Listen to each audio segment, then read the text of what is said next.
Live from our mom's basement. It's another episode of Looks Rare Podcast. We're live again on Twitch, which is fun. And we're also joined by another episode of Looks Rare Podcast. We're live again on Twitch. That's me. All right, sorry about that. A little technical difficulty there. We're joined by Plum, who hasn't joined us for a while. He's still in lockdown in China, so it's good to have Plum here. I didn't have time to come up with clever intros. It's actually a lot of work. JCal has like a whole staff who does it. So, but we are joined by the usual characters. We got the English engineer Pep. We got Mr. Due Diligence, Punk Vandalay. He bought all of the Asunas and I think is still bag holding Lockdown Plum. And we got He's terrified of taxes, number 30, Debussy from Canada, Debussy. Welcome, guys. What's up, guys? Hey, guys. So we were just talking off the microphone a little bit about what's been going on this week, and of course, I think the lead is still the bear market, and be curious to hear, not to belabor that point too much, because as Pep mentioned, we might be talking about that for the next 18 months, so that topic might get a little old. But I think I would be curious to hear. I'm going to ask you, Plum, since we haven't talked to you in a bit. How do you feel about the current market, the macro market, and the NFT market in particular? Oh man, it's terrible, like down bad, especially on fiat terms, like pretty much a round trip.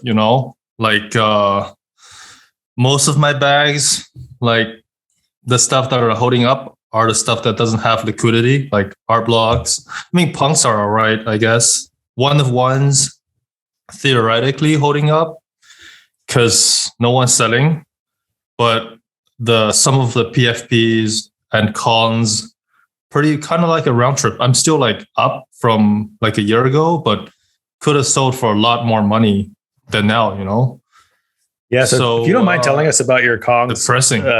Your Kongs position, because I know you have quite a few Kongs and they were up. I'd be curious to hear, not to cause too much pain, but I'd be curious to hear what you got in at and what your all-time high valuation was. Yeah, sure. No problem. Dude, all-time high, I had like between 1 to 1.5K ETH of Kongs. So I had like last time I sold a Genesis Kongs was for 20 or 25 ETH, and I still have 6 of them.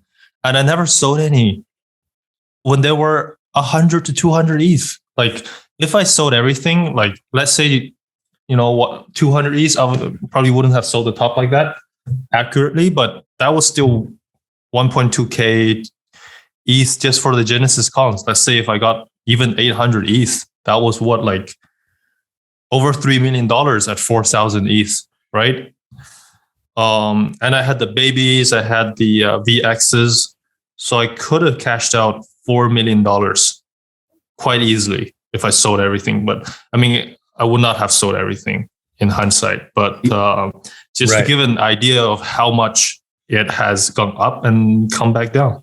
So now back to 20 ETH, maybe slightly above, let's say 20 ETH floor, for like 200 ETH to 20 ETH. Now I've got a valuation of, and then ETH is $2,000. So I've got, let's say, 100 ETH, 150. Let's say it's 200. That's 400K, right? That's $5 million down to 400K. Like I don't even. Can you believe that? Obviously, I don't think it's justified. Yeah, obviously, I don't think it's justified. I think the project is still really good. But it had 2 big phases that pumped the price. So number one is the breeding of the babies. So when babies were breeding, that was kind of like the first time that things were getting, airdropped. That's so-called airdrop. The airdrop thing that's huge now. That was happening quite early, really early on with cons. So we were breeding the babies.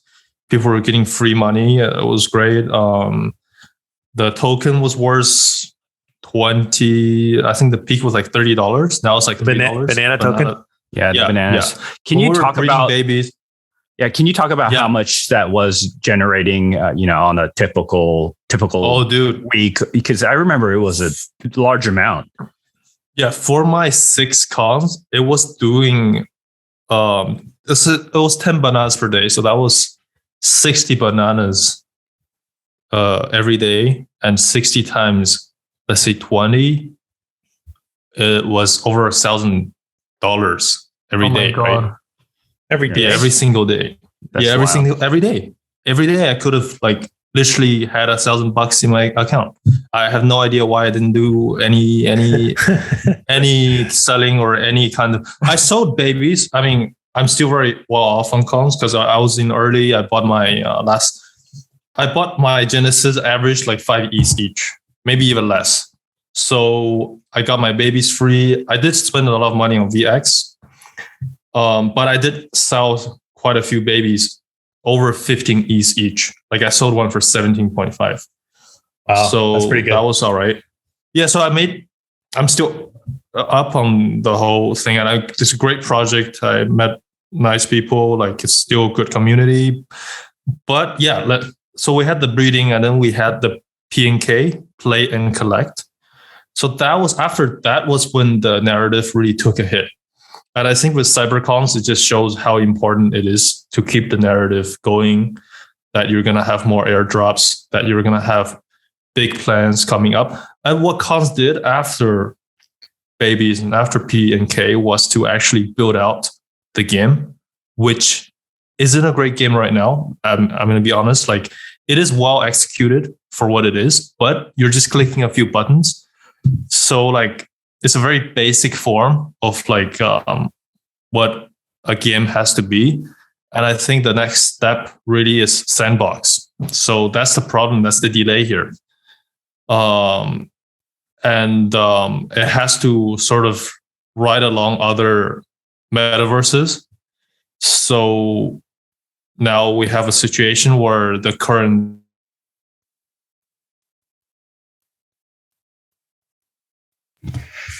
Did you just get rugged? Yeah, I think he got rugged a bit. Plum's in China on a VPN, so bear with us. But the connection was good.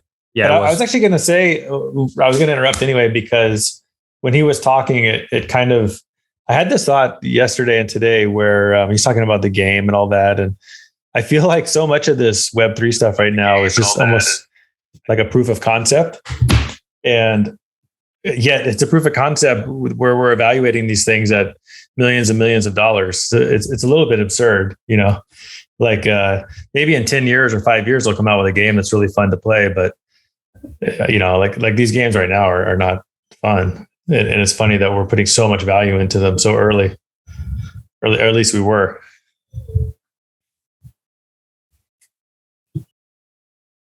I think this whole like play to earn bubble that we just had, I actually think it's going to take a while for it to come back, if it actually does come back. Mm-hmm.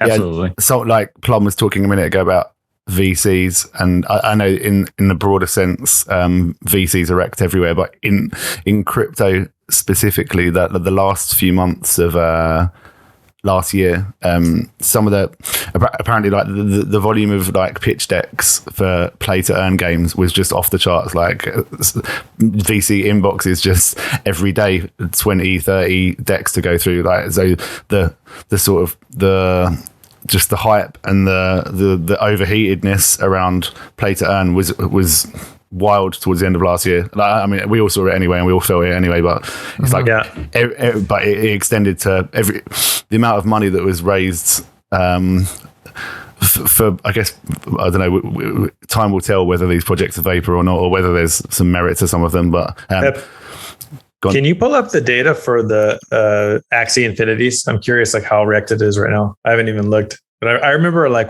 6 months ago, it was like number one all the time in volume, just crushing it. Maybe that was a year ago, whatever that was.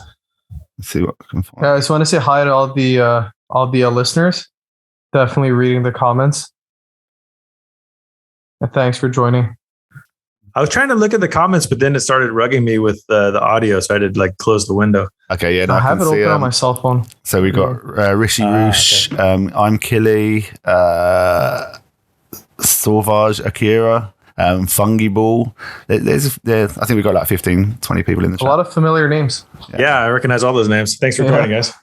Cool. Back to searching. Feel free to ask questions too. We're happy to open up the discussion. All right, I found a June dashboard of Axie stuff. Let's have a little look. I don't know if it's...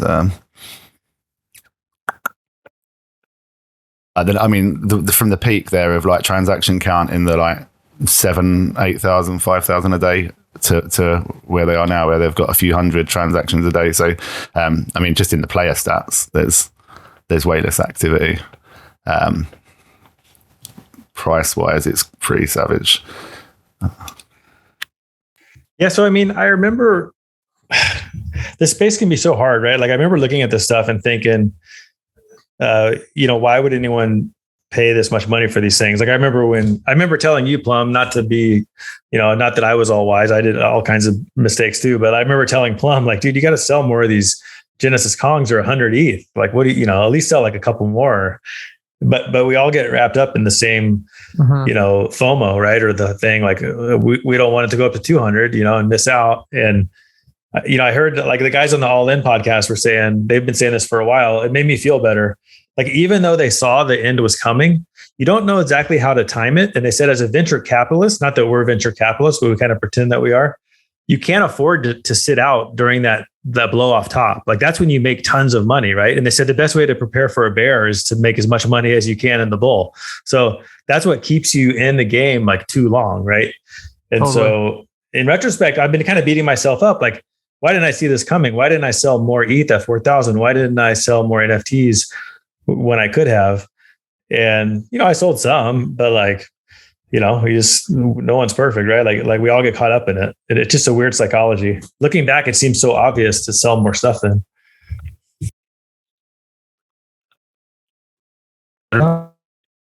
Audio still wrecked. Yeah, I think his audio is not working. I think the Chinese government doesn't want him to talk anymore. Maybe they have a stake in cons. They know he has too much alpha. There's some play to earn stuff that has merit and potential. People have been talking about Dusk Breakers, and we mentioned it on the last pod.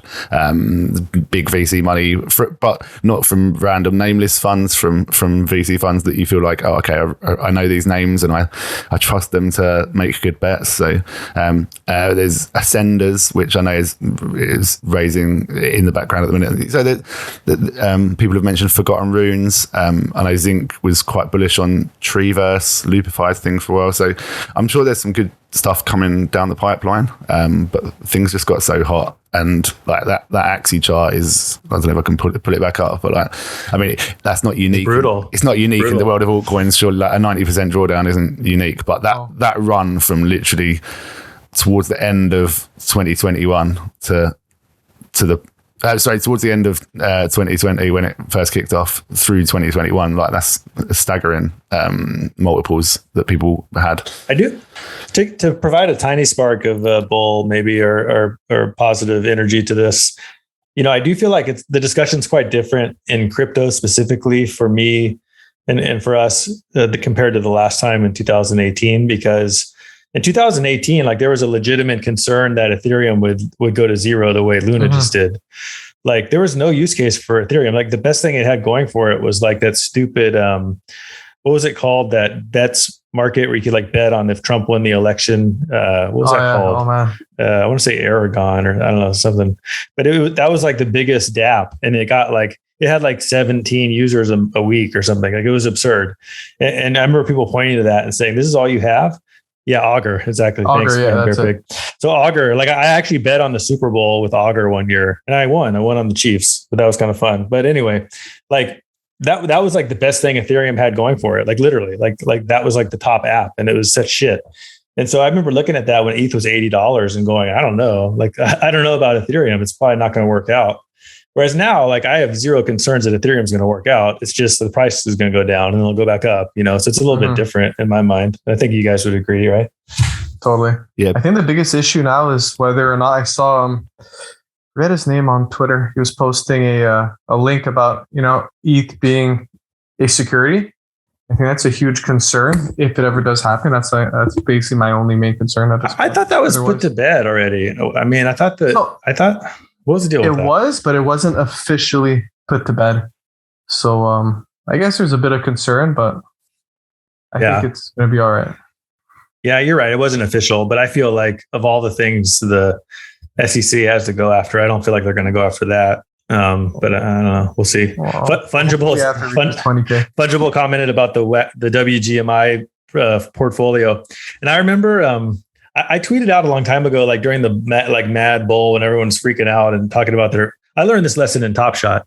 Like there was a point when my Top Shot portfolio was supposedly worth $2.2 million. And I knew that was bullshit, but that was like you go on evaluate.market and it tells you these measures based on the floor price, right? And same with WGMI, whatever the fuck we're gonna make it .io.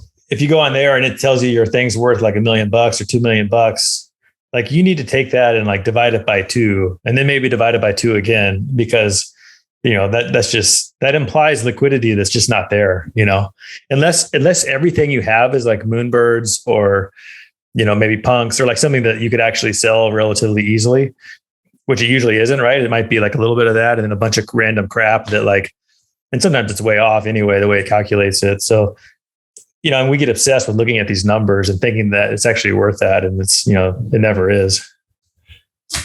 Yep. Can you hear me? Yeah, you're back. Yeah. Yeah. So what happened, man? Oh no, that was all we got from God, jinxed it. Cheers.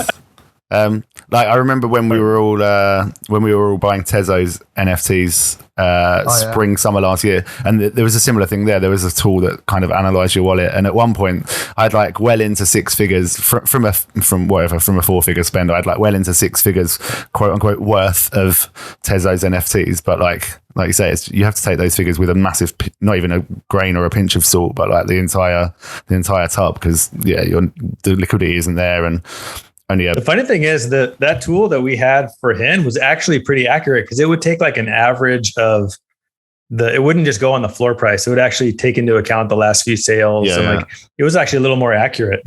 And so to just take the floor price is always, kind of ridiculous. That didn't really make me feel any better that I didn't sell much of it. Yeah. It's actually funny. I was actually reading a tweet. I think it was yesterday, and someone posted, in order to be the top 1% Tezos collector, all you need to do is spend 30 ETH right now. It's insane, eh? Wow. That's pretty crazy. Yeah, that's wild. FX hash, actually. I was like top 1%. Like in the last week or two, the generative stuff on Tezos, some of those projects have really pumped.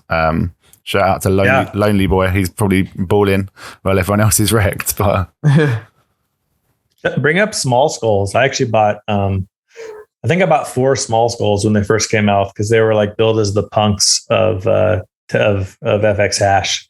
And I think they're actually holding up pretty well. The problem is they're in Tezos, which is worth like nothing. But if Tezos was actually $4, it'd be nice. But there we go. Yeah, they're right there, small skull. And then bring up the floor. They're cool. I like them. The floor is $425. So it's like $1,000, right? Or what's a Tezos? It's probably less than $2, right? Tezo is $1.50 or something. It's something like that. Yeah, it is. Yeah. Oh, $2. $2, not bad. $2. Yeah, there we go. So that's not bad. I don't think I paid that much for them.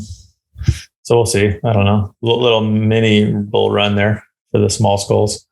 I want to say RGB cellular automaton is the ones that have really kicked off. And I think it's basically the first project minted was the logo, and then the second project minted was a different version of the logo. I don't know. Is that like the squiggles of FX hash? Yeah, that's what I'm guessing people are betting on, is that these will become the squiggles of FX hash, because like the floor is like 3K Tez. That's gone down a little bit, but there's been some. Oh, that's a lot. Yeah. Like all the volume was a few days ago. Like all of a sudden, people started to scoop these things up, but. Like I say, I think it's because the people are making a bet on, okay, this is the first actual project. And also Cypher D, however you pronounce that, is the founder of the platform. So it is kind of the equivalent of a squiggle. But interesting. Yeah. How many are there? There's 1,000. It's like 1,000, yeah. Interesting. All right. I don't know if I like them as much as I like squiggle stuff. Yeah. I'm pretty biased. How many squiggles do you have? 4. You've got 4. Okay. Yeah. I want to get. I really want to get. Let me bold, try it. but we'll see. There we go. We can hear you, Plum. We can hear you, Plum. Finally, Yeah. Cam got rocked for talking people's bags.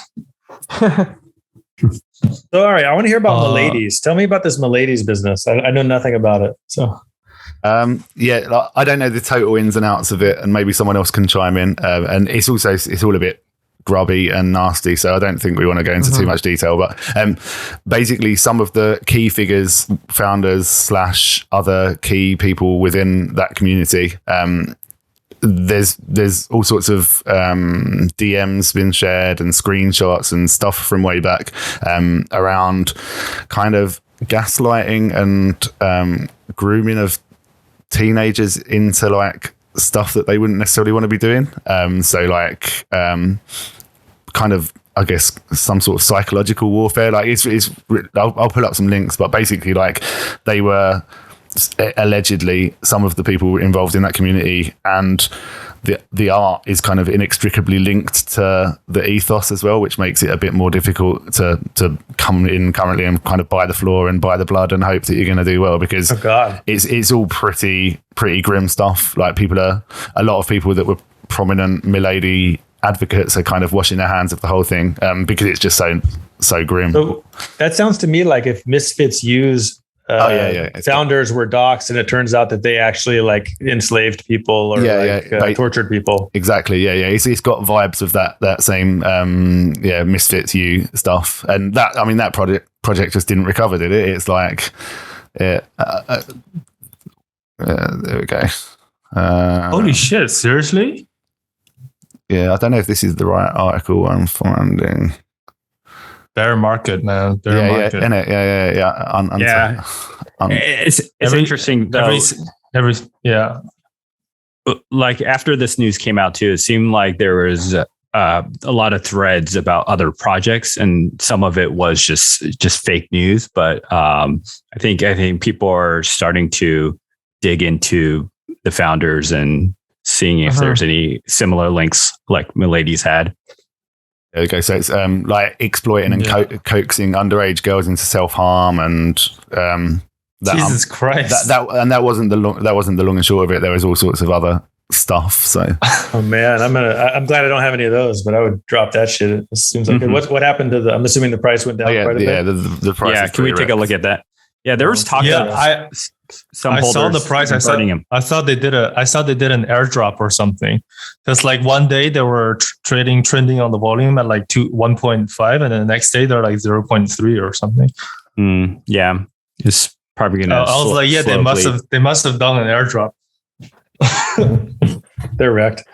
Yeah. So let's talk about other projects like when you were talking about Roundtripping, Plum.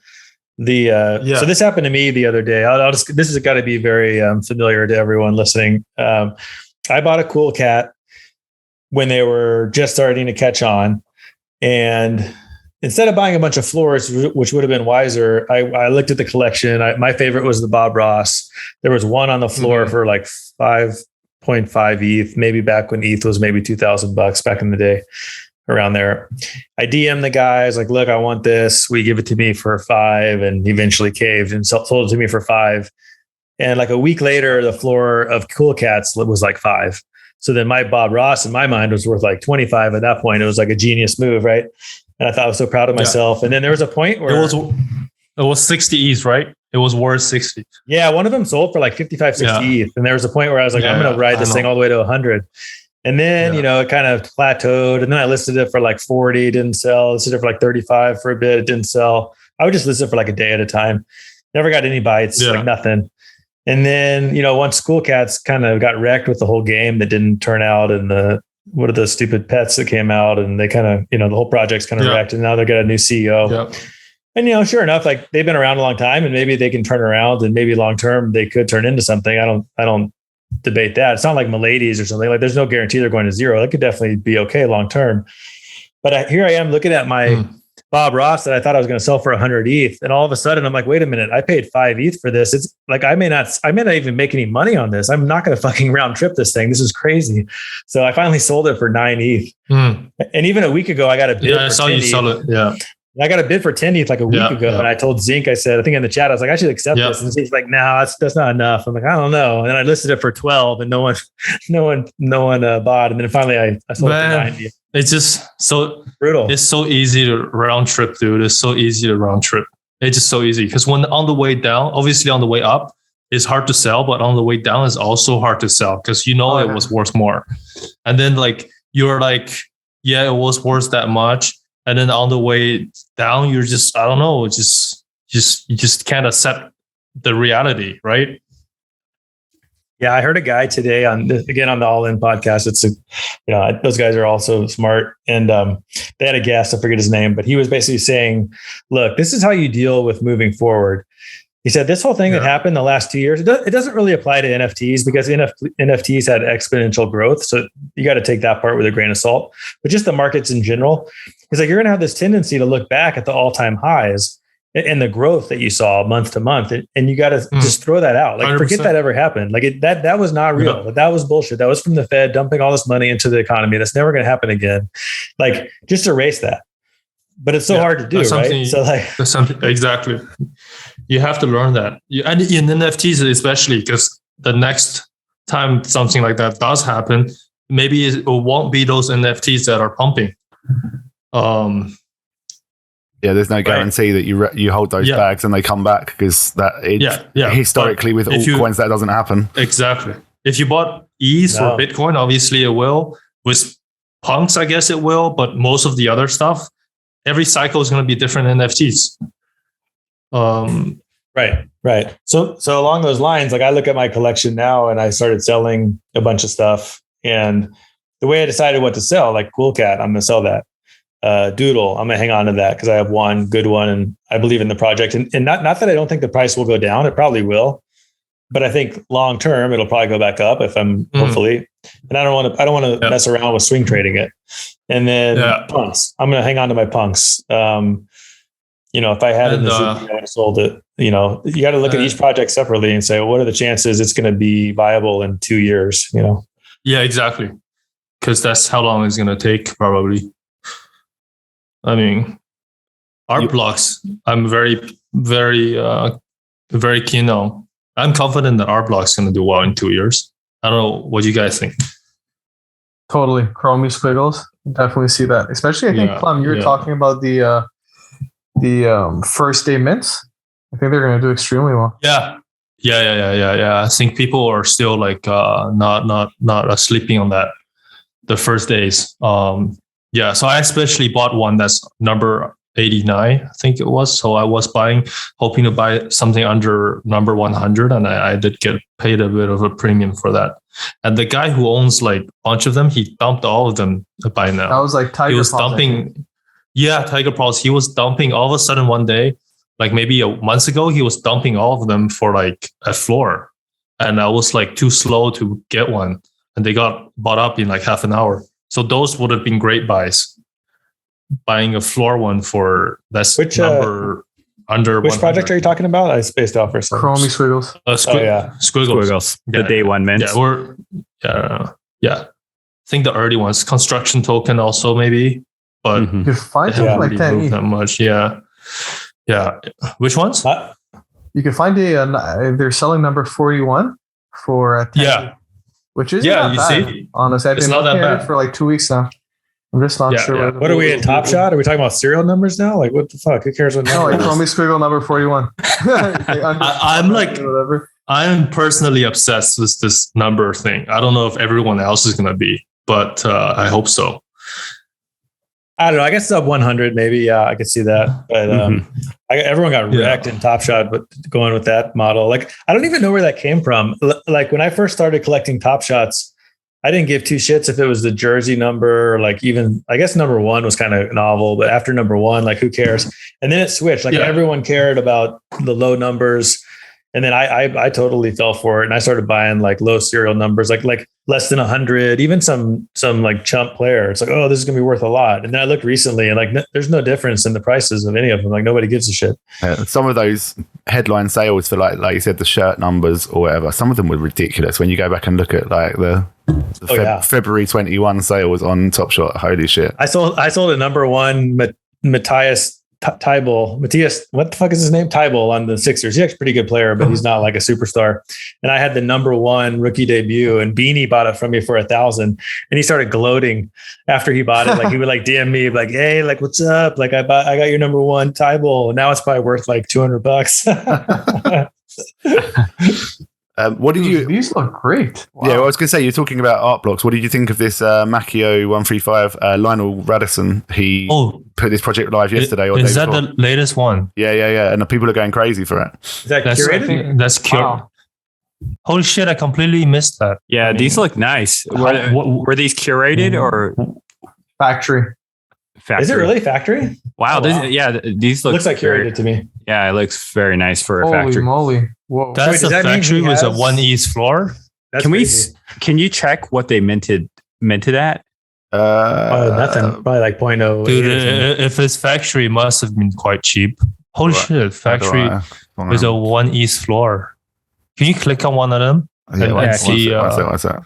Yeah, if you click on one of them, you can follow and Pep knows how to do it. It doesn't tell us the mint price though, right? Or you can check it that way. Yeah. Cool. Got you. Like they really have that. Yeah, you got to go onto the Starry website. Night vibe.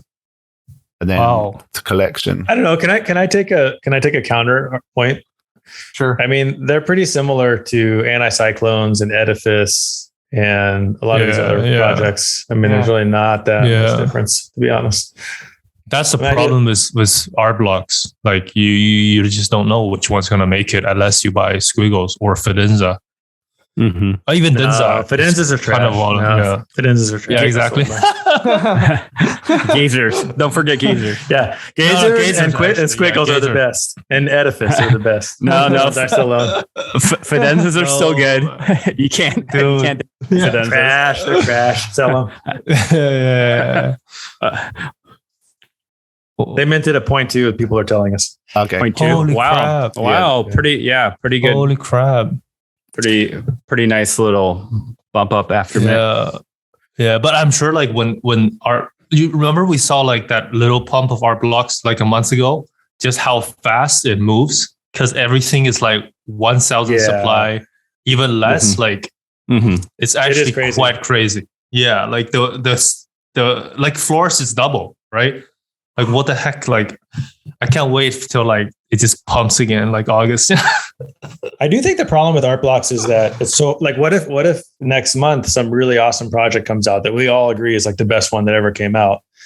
You know, and then let's say 4 months later another one comes out that we all agree, oh, that one's the best one. Yeah, that was my major FUD. Yeah. That was my FUD about art blocks back in August when everyone was like moonboying it. I was like, yo, look, this is infinite supply, right? Let's give a little context on that, Plum, because that was pretty hilarious. So just so people don't know, like we're in a chat all the time, like 24/7 pretty much. And for the longest time, the only one amongst us who didn't like art blocks was Plum. He hated them. And you were calling them trash and you were making fun of us for buying them. And you were saying how traditional art is so much better and then blah, blah, blah. And then like you did a total 180 around the time that most of us were kind of getting sick of art blocks. And now you're the biggest holder other than Zinc. I think you're the biggest art blocks holder. Yeah. How many do you have? How many do you have? I mean, quite a few. Like I bought a Denza for 66Es, like one of my biggest buys. And then I bought bunches of stuff like Edifice, Anticyclone, School. Not that much, but like I did buy Denza though. I'm looking like to buy more stuff from art blocks. It's just that I don't know, like in the beginning I was the way people were talking about it, like the whole vibe around it during the first pump, it wasn't sustainable. I was just like, this is not right. And then after that was finished, over with, I just realized, like, look, this is actually a lot of the stuff really cool art actually. And much better than the PFP projects. And then it just kept going down and down. So now I'm just like, the prices really make sense, it's where you get what you paid for at this point. Very much so, I think. And I just still a little high, to be honest. I think for some things you could argue the price is still too high, but in general, I think I agree. I think it's still high, but that's kind of a lack of alternatives in like high quality projects, I guess. But I mean, I'm just appreciating gen art a bit more. You know, like I like the people who collect them. I probably appreciate this community the most out of all the NFT communities, except cons. Yeah, like it's fun. It's fun, and then there's a bit of art. There's a bit of code in it. It's cool. I don't know. I like the community. I like the people who collect them. One thing I like about art blocks is that when it's FUD time, right? When it's Goblin Town, like right now, you look at your collection and you look at some of these stupid PFPs and you're like, what the fuck? Why did I buy this? And no one would look over your shoulder and go, oh, that's cool. But when I show art blocks to people, they're like, oh, that's pretty cool. I like it. They may not think it's cool if you told them you paid 10 grand for it, but at least they think it's cool. Right. And they can at least understand it as art, Yeah, for sure. I do think so. If you look at the people who, the platforms that came out that try to do what Art Blocks is doing, like the only one that's kind of doing well is FX Hash. And I don't think they are competing at the same level. So it just shows that Art Blocks, it is like sort of like consolidating its position as the most important gen art platform, and how hard it is to build something that's similar to Art Blocks. So the value is there, in my opinion, and everything is low supply. Like I was saying that is infinite supply, blah, blah, but the individual collections, the number is low. And even now, like even after so much, like nonstop minting over its history, like what is the total supply of Art Blocks curated, right? I think it's like 50,000 pieces. I mean, I'm just trying to say that it's not actually that much compared to a lot of PFPs, and especially compared to land. There's like 100,000 on the other side land. So it's still not that much in the greater scheme of things. So yeah, generally I'm just seeing like a more bullish case for Art Blocks now. So what are the typical mints going for these days? A curated mint that's not like super hyped. Are they selling out instantly, or how does that even work? I haven't minted in so long. Yeah, I haven't. I guess we have to think about that. I haven't followed up as much, but I don't imagine them minting out at like there are still Dutch auctions, right? Definitely not like at the higher. So. I don't know. Actually, I don't even know. I think they have the same format. It's the Dutch auction. Yeah. Oh, that's right. Yeah. But they've gone down to like point, like pretty low, like sub 1 ETH, right? Yeah. A lot of these projects I think fall under the radar, but I think I think it's starting to pick back up, and the mint prices are kind of creeping up again. I gotta start looking into those mints now. Plum, someone's asking in the chat if you sold all your subducts. Oh, no, I haven't. I sold I had 200. I have like 95 left. I haven't sold all of them. In case Frankie Nines is listening, Plum lives in Antarctica. Yeah, that's why my connection keeps rugging. Exactly. No. I mean, Frankie, like we had a nice talk. Like I'm cool with him. Like, oh, are you guys copacetic now? Yeah, we were cool, man. Like, I mean, I didn't realize it's that. just that how he responded was like surprising to me. I think to everyone, to what is essentially a shit post from me. Like, I think he didn't read my previous tweets. Yeah. People take debate sometimes. They have a bad day. Yeah. But that's another kind of round trip for me. Went up to 4 ETH each. I had 200 of them. Obviously, I don't think the liquidity would have sustained 200 of them at 4 ETH. But even at 3 ETH, that's 600 ETH. I sold everything. You made a lot of money on those ducks. Thanks, Plum. You turned me on to those. Yeah. Oh, no problem. But look, like I still made money on that, but then I lost them on Asunas. The money I made on subducts. Asunas, man. Yeah. The whole anime. Can we just get rid of all anime right now in the NFTs? Like, Jesus, has any anime NFT done well? Man, anime is They're so wrecked, dude. I mean, Azuki somehow is still what, 10 or something? I don't understand. I think it's 11.5, no? Fucking ridiculous. Freaking Azukis, man. This one. going back to like generative art, are you familiar with any in real life generative artists or art? No, No, eh? personally, no. I mean, I get to speak to like Ben. I speak to sometimes Ben Kovac. Okay. You can, but I haven't met any of them. But if you're talking about haven't. No, Did you and get it's a not a friend? big thing. It's Not not a big thing outside of crypto, outside of NFTs. It's not a big thing because I mean, it is hard to sell generative art without the blockchain, right? That's another good case for generative art because like that's really the first time you can actually sell something like that.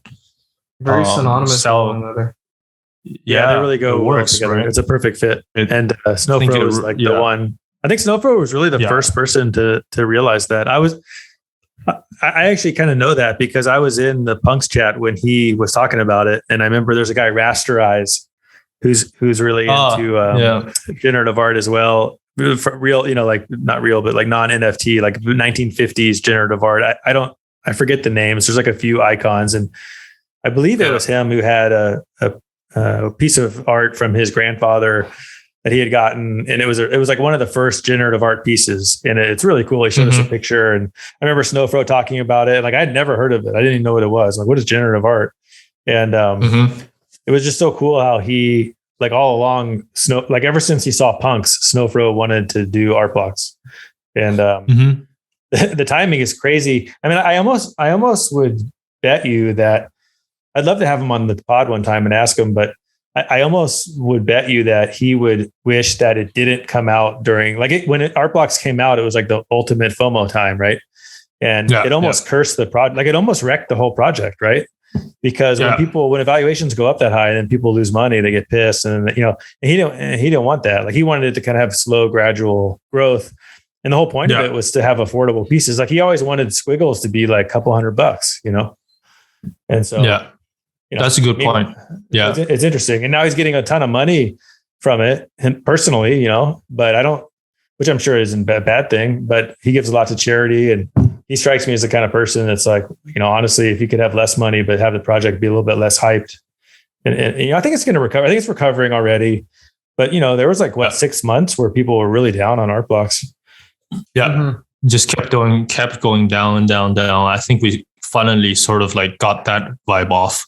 Well, the fragments of infinite pain. Remember that? That was really yeah. I'm honored to be actually featured in that video that Kopai made. That's such a good video. Oh my god! It's classic. Yeah. It's great. I mean, now I really, honestly, look like Gen Art really works with the blockchain. I think Art Blocks is the tested platform at this point. It's not going anywhere.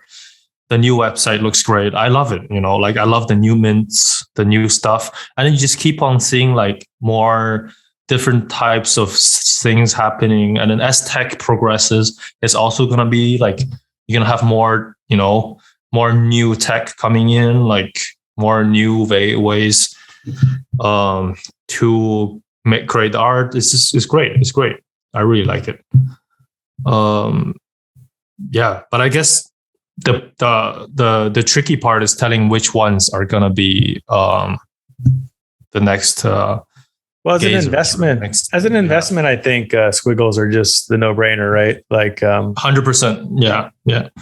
There are 10,000, so there's more than any other project. But at the same time, they like if Art Blocks continues to do well, you'll have your few that shine, but you'll always have the concern that they might lose out to the new shinier one that just came out. But the ones that are going to be solid, probably Ringers and Fidenza, but 100%. I mean, Squiggle has to be, right? Squiggles for sure. Like most people, like just buy a Squiggle if they want exposure to this whole thing, and it's also the most liquid one. But there's just something like satisfying about buying something you like.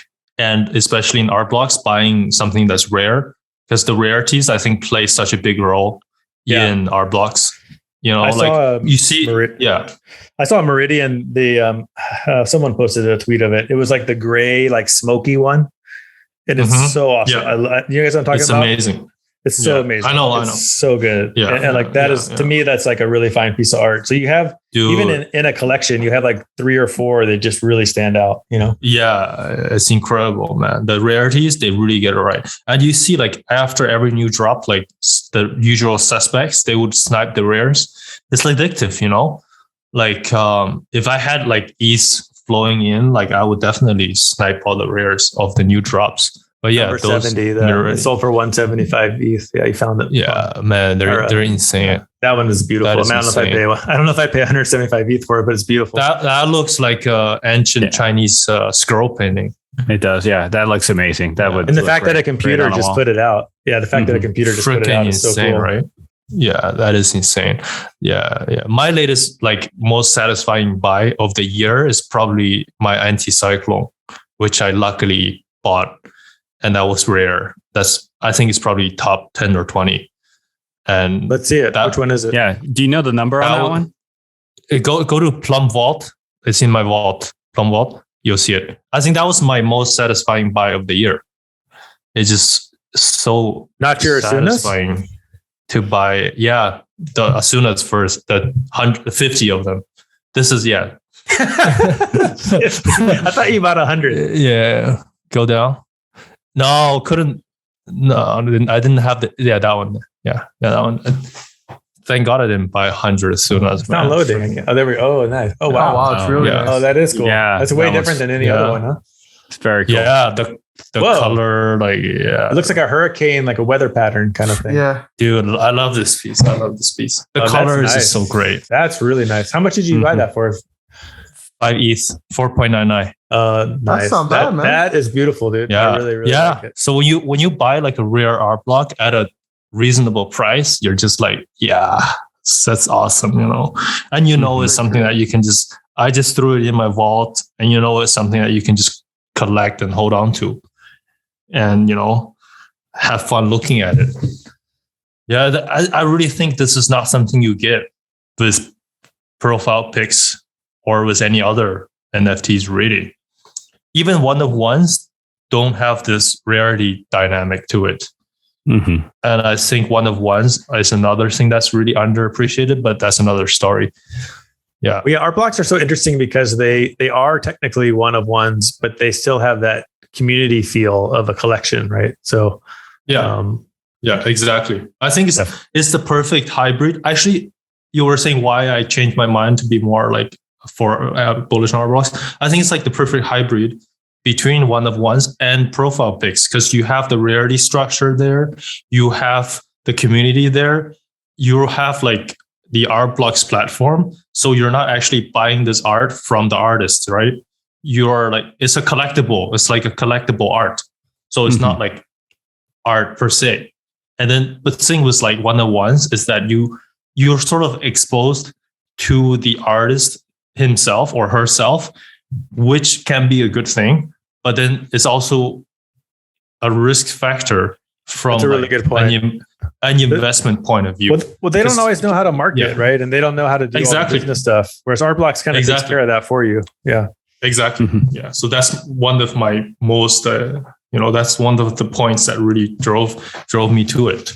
But Fungible, realizing that Fungible and Cyber Age 49 are talking about in the chat about how like buying a punk for a bunch of ETH or just buying like cheaper one-on-one arts from emerging artists. And, I think the point about supporting artists is like, even if it doesn't become a great investment, you don't feel like you wasted it's not the same as buying like 50 Asunas or buying some Eden Hordes. Yeah, 100%. Whatever. 100%. We're like, why the fuck did I buy that? Like, I don't even know where the money's going to. Like worst case scenario, you have art you like and you supported an artist and maybe you won't make money on it, but whatever. 100%. I agree. That's a great point. Yeah. And you should buy one of ones with money that you can lose. Obviously, and not think of it as an investment. And one of ones is another satisfying thing to buy. Like back when I was really actually making money on NFTs, you would sell something, like flip something, and I would always use some ETH to buy like a one of one, buy some art that I like. That was like the thing to like sort of reward myself. Like, that's a nice gazer. A gazer 717. Yeah. Nice gazer. Yeah. I think the art blocks that stand apart for me is like you can see any piece and instantly just it's obvious what it is. Like a gazer, you see any of them, and you know it's a gazer. Like a Fidenza, instantly Yeah, it's 100%. It's quite amazing how like cohesive a project can be, even with the various mints that are possible. Mm-hmm. And at the same time, if you have one, you can really zero in on it as to how it's unique and special, right? Exactly. It's so great. This gazer though, like I need Matt to bring back the moon on it. That's in the thumbnail. Well, that actually looks better. I'll be honest. Yeah, the iridescent moon. I know. Was cool. The moon is gone. Where's my moon? Yeah, there's a if you go back to the thumbnail, please. I think there's a specific trait on the gazers where I forget. I think it's like reflective, something like that, where you can go back and see like the old versions of your moon. Oh yeah, you can change the date. I think you can change the date. I think can't you see all of them? Or you not? Or you cannot? Can you do it on the site? Yeah, maybe I misunderstood how it works. Not the art block site. The Matt can you? Can you go down? It's over there. Scroll down a bit, bro. Go back. I know you can do that with mutant garden cedars. Oh, that's maybe another that's what cool. I'm thinking of. Right that's there. another Gazers.art. Click on gazers.art and it's over there. That's another cool NFT. It's like that's one of the first. Yeah, Mutant Garden Cedars, for people who don't know, is the first one that I remember. It was pre-art blocks, right? Pretty sure it was pre-art blocks. No, it's not. I don't think so. It was out right around when we were around. Yeah, I guess it was after Squiggles came out, but it was pretty early. But anyway, they were the first one to do like a dynamic. Probably not the first, but one of the first. The first one I remember doing a dynamic NFT that changed over time, and it was based on like the seed of the code. I think it was based on like the block number put into some hash or something. So like every so over time it was going to change and forever.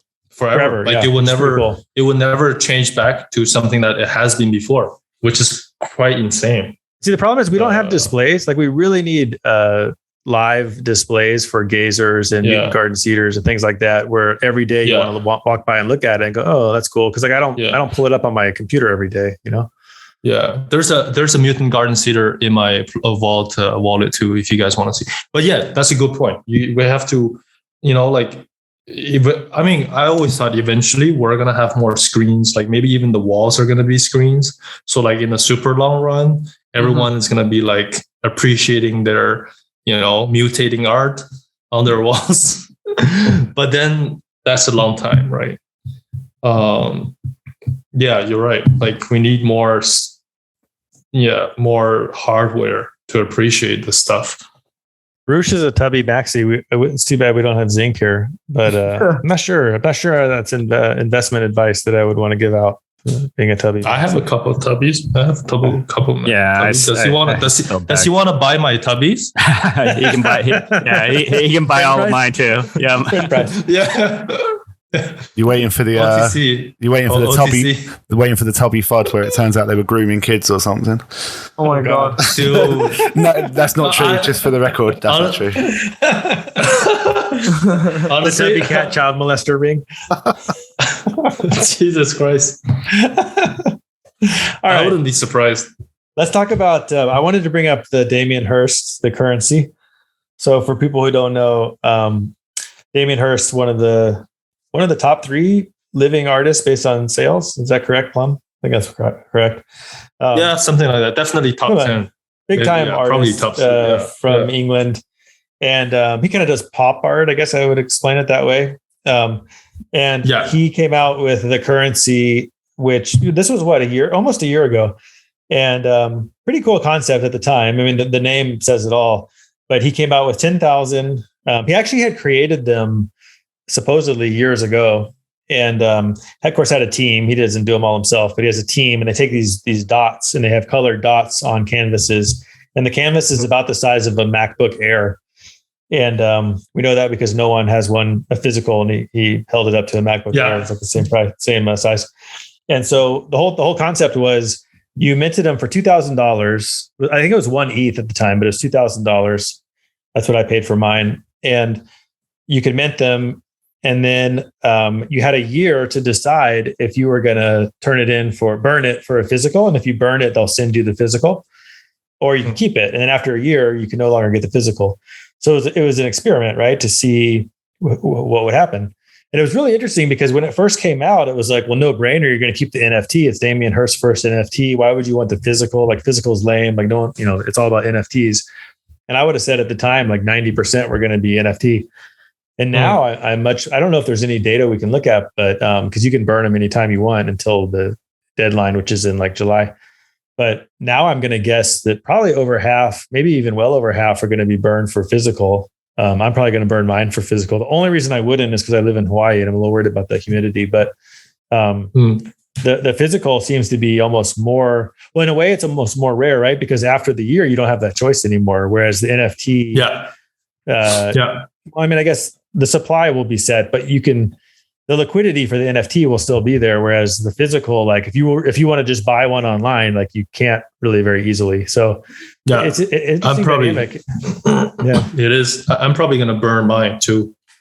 The price on the NFTs has gone up quite a bit, even in this bear market. I mean, in US dollar terms, maybe not, but in ETH terms, I think it's gone from like 3 to 5 maybe in the last couple of weeks, which is pretty predictable. Yeah. Like I kind of saw that happening because more and more people are going to want to buy an NFT to burn it to get the physical. Yeah. They were like 20 ETH though, right? I mean, they peaked at 50 grand. Yeah. I mean, I could have sold one for like 45 grand at one point, but fucking whatever. That was just the mania we were having. Yeah. I would burn mine probably, but the main reason is because it's on Palm chain and not on ETH chain. I think if this was on ETH chain, it would still be a 10 ETH floor right now, quite easily. But the whole Palm thing just is annoying. I haven't bridged mine because it makes the supply on ETH less, right? And so wouldn't it be the opposite? You think so? Supply? Yeah, because there'd be more supply on ETH. If I could just click one button and put it on OpenSea, I would, but I can't. But don't you think like psychologically knowing that it's not like on ETH, it's just like maybe it doesn't get the exposure maybe or something. Yeah, I really think it discounts the project in the same way what the fuck is Palm? Is that like a fake blockchain? Like what even is it?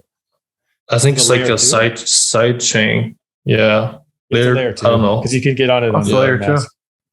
Yeah. I don't know what it is. Pretty sure it's layer 2.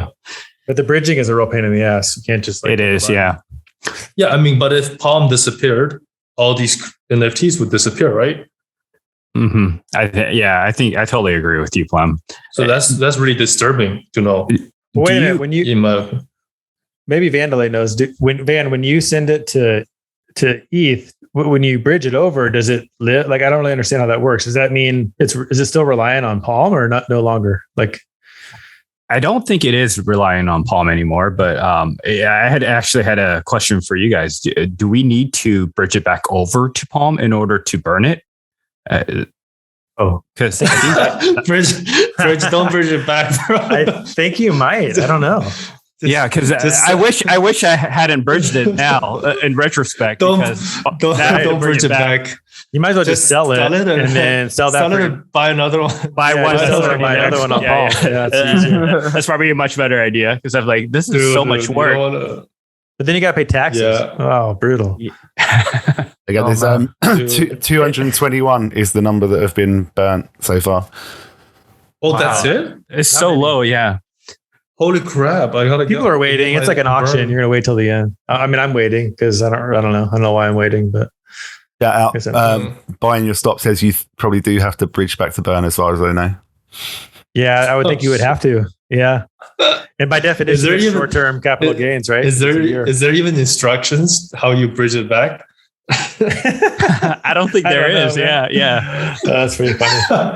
I DM'd the guy in the Discord one time. I was like, or I asked in the Discord, like, hey, how do I bridge this thing over? And the guy DM'd me and he's like, it's very simple. And it's literally like 9 steps. And it was like the longest DM I've ever gotten. I'm like, what the fuck is this? I did the same thing and it actually had an error. And he's like, oh, that's fine. Oh, God. It's going to show up eventually. And I was like, okay. I'm glad it did actually show up. Yeah, exactly. I'm like, that was when it was worth like 25K, right? Yeah, exactly. Definitely burn. Sell yours or burn yours, in my opinion. Because I don't know if Palm is going to exist in 5 years. Interesting. Yeah. I don't know anything about it though. It's totally I don't either. Oh, and what about the other one? We got an airdrop, right? We did the Drake one. Yeah, exactly. The Drake album cover. I couldn't even find it. Like, how do you find it? It's on Palm. That's why you can't find it. You have to bridge that one over. Is it worth anything? Can I sell it? It was worth something a while back. I haven't really been paying attention, but I'm sure it's worth that. See if Pep can find the because the marketplace was because there's a specific marketplace just for the currency, so I couldn't find the other like where it's even for sale. It was kind of confusing. Yeah, they just dropped it into that same account. So let's talk about Moonbird oddities. For people who don't know, the Moonbirds, if you nested your Moonbird for what was it? Right when it hit bronze, I think, or right around that time, they gave everyone who nested a oddities airdrop.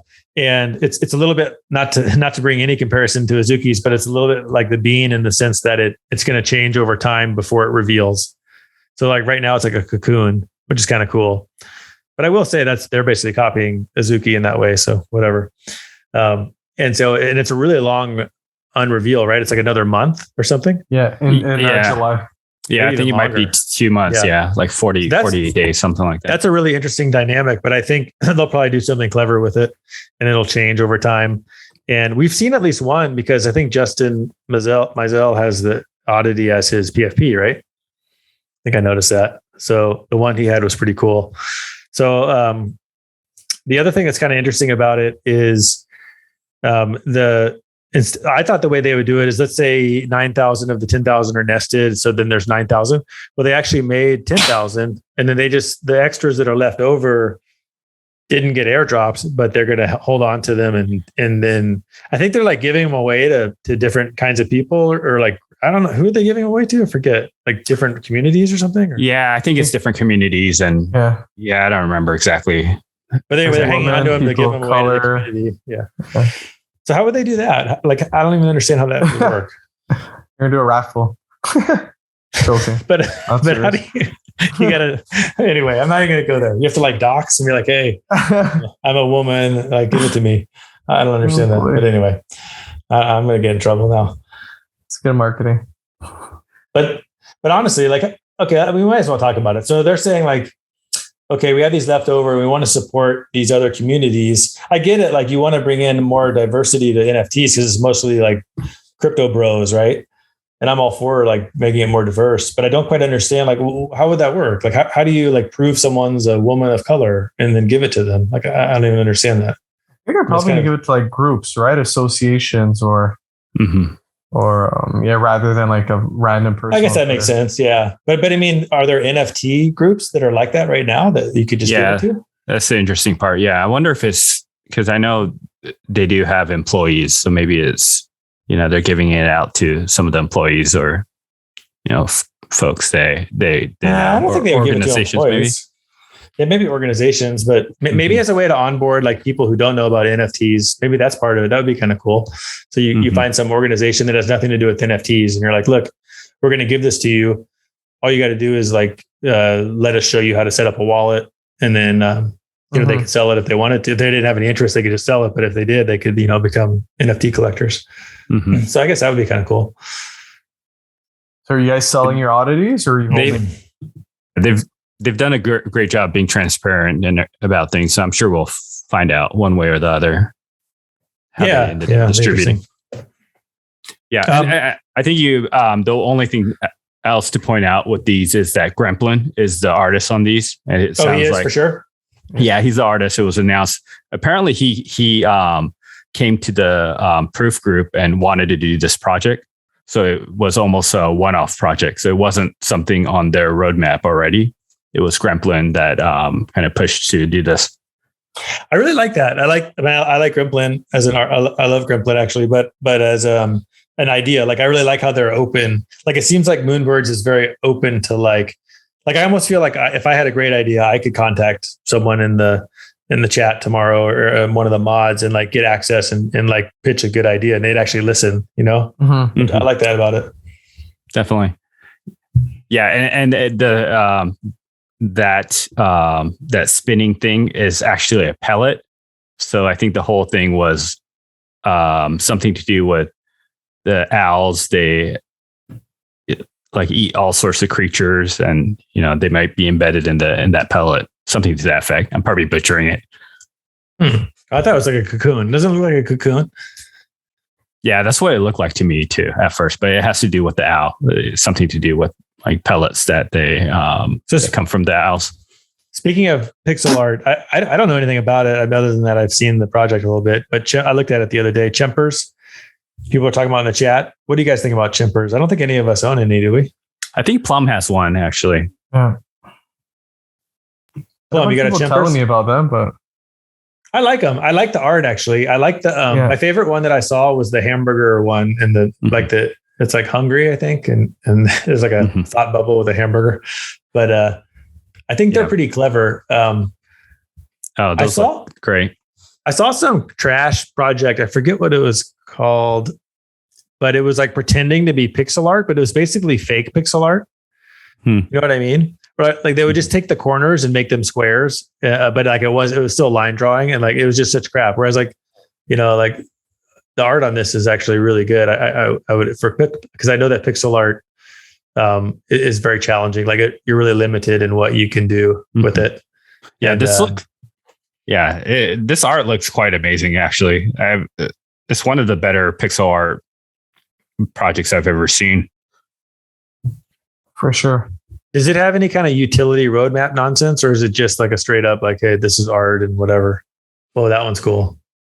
It almost seemed like this was part of the utility of holding some of his other pieces of work, right? There was something to do with some sort of books and A chapter or something. chapters, whatnot. Yeah. I didn't follow it closely, but it sounded like those folks got whitelisted. Yes, I think it was like 1 ETH at the time, a chapter. Was it 1 or 2 ETH?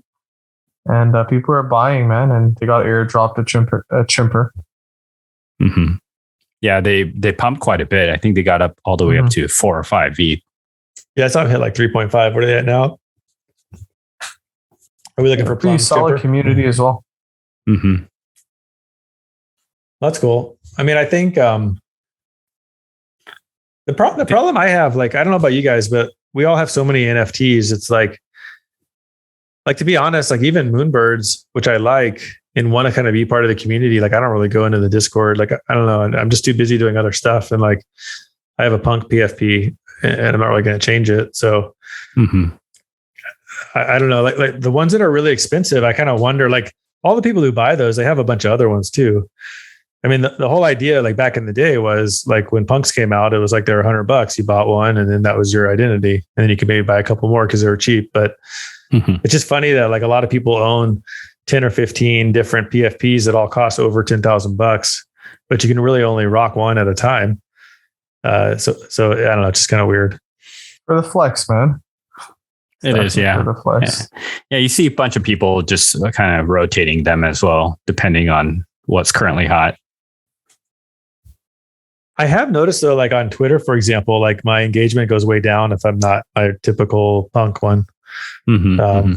So I don't know. I mean, I don't know how important that really is, but I think you kind of get used to like some sort of memory imprint of different people's PFPs, and then when they're not using it, sometimes you can kind of even overlook their tweets. And also if someone else is posting with a kind of somewhat visually similar PFP, like my brain will keep doing this trick where I think it's a post from this person, but it's not. It's like we do some real association with the shapes or whatever and the people. Oh, definitely. And some of these projects all look the same too.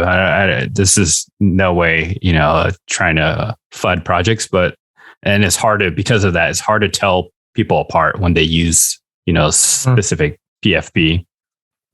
Yeah, for sure. That's why someone just mentioned Richard in the chat, and that whole post from last year where whether it was a real offer or not, here's why I'm not accepting this however many $1 million offer for my PFP. But you see people still refer to that thread. So even people that were kind of naysaying that at the time, and you're an idiot and why haven't you sold it because we're never going to remember your PFP, those people that were critical last year, they will still remember it and still refer to that thread. So that's a good point. Oh, he should have sold though. Let's make that clear. What wasn't it 1,800 ETH? It was a ridiculous number, and Like I think it was 1,800 ETH. yeah, And, it was a bad decision back then. that was all a scam. I think that the guy knew that he didn't have access to his hardware wallet when he put the bid. I'm pretty sure that's what happened. I don't think it was real. But the person that bid was an actual person, right? I think that. Yeah. No, was my a big understanding collector. it. Don't ask me. I can't confirm this, but somewhere along the line I heard this, like, because I heard a lot about it, and I don't know Richard personally, so I can't confirm it. But I think honestly, what happened is he was at like a conference, and the guy knew that he didn't take his ledger with him, and obviously he knew it was on that account, and so he just put the bid in for like a day because he knew there's no way anyone could accept it. Now, I guess there's an argument you could say, well, maybe he could call his wife or somebody and be like, look, pull it out and type in this number and fucking push accept. So I guess it's not foolproof. Yeah. So I don't know. I'm not sure. I think they got into an argument about how he's never going to sell his punk, right? Interesting. And then the guy was like, yeah. Did the guy actually challenge him with it? Yeah, I think he challenged him with that. And I think they knew each other. So it was like, even if he bought it, sort of like he owns him. I don't think, it was not a real offer, but I mean, the crazy thing about that is are still giving him shit about it. And the crazy thing about that is, like, for people who've never bought a punk or sold a punk, you actually or bid on a punk, you actually have to lock that ETH.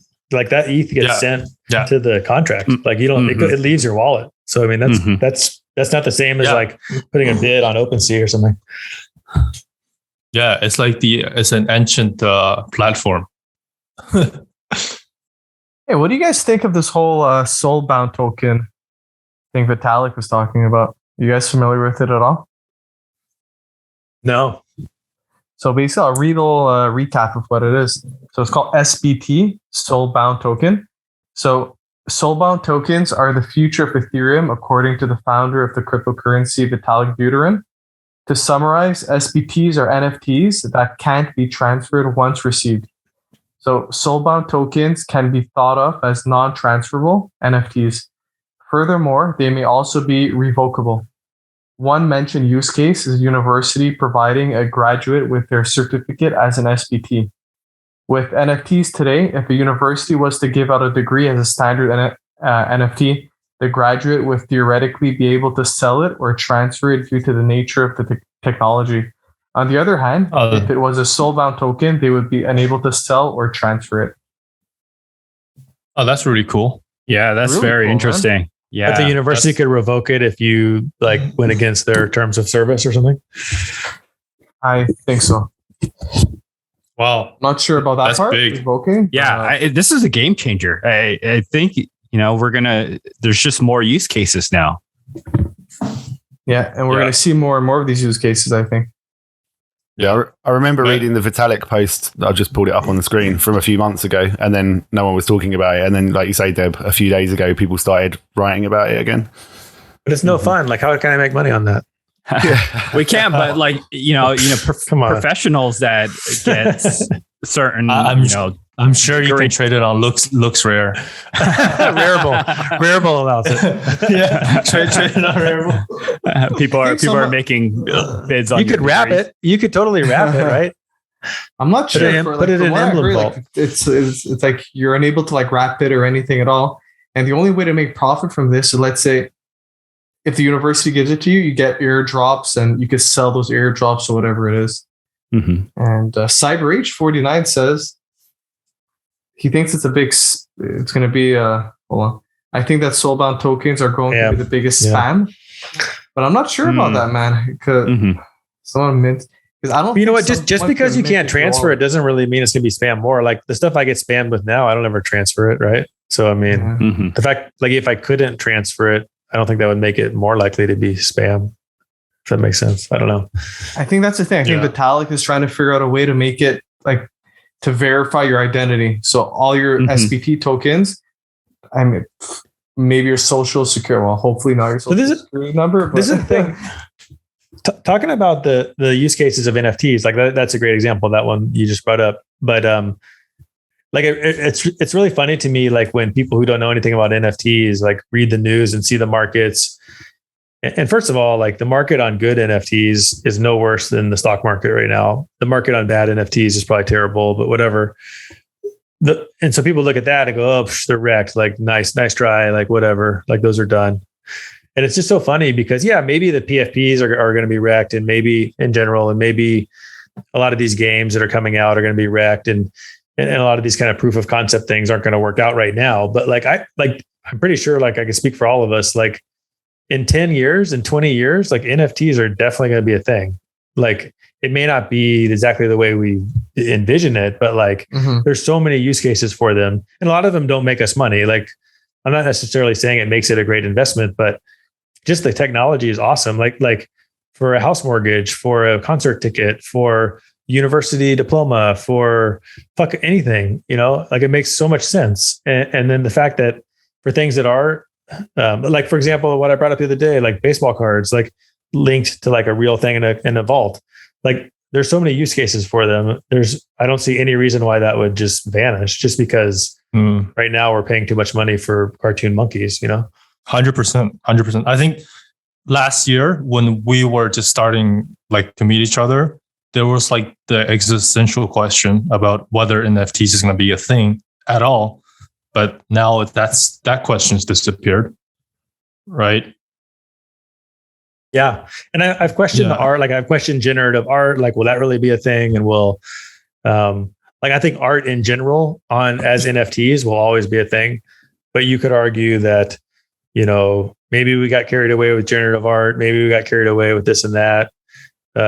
Honestly, I don't really think so, but that's just an example. But like, so you can find little categories where it's like, there's been bubbles and they may never come back. Yeah, for sure. But as a movement, so then I would back up and say, okay, so other than just buying ETH, what is your safest investment?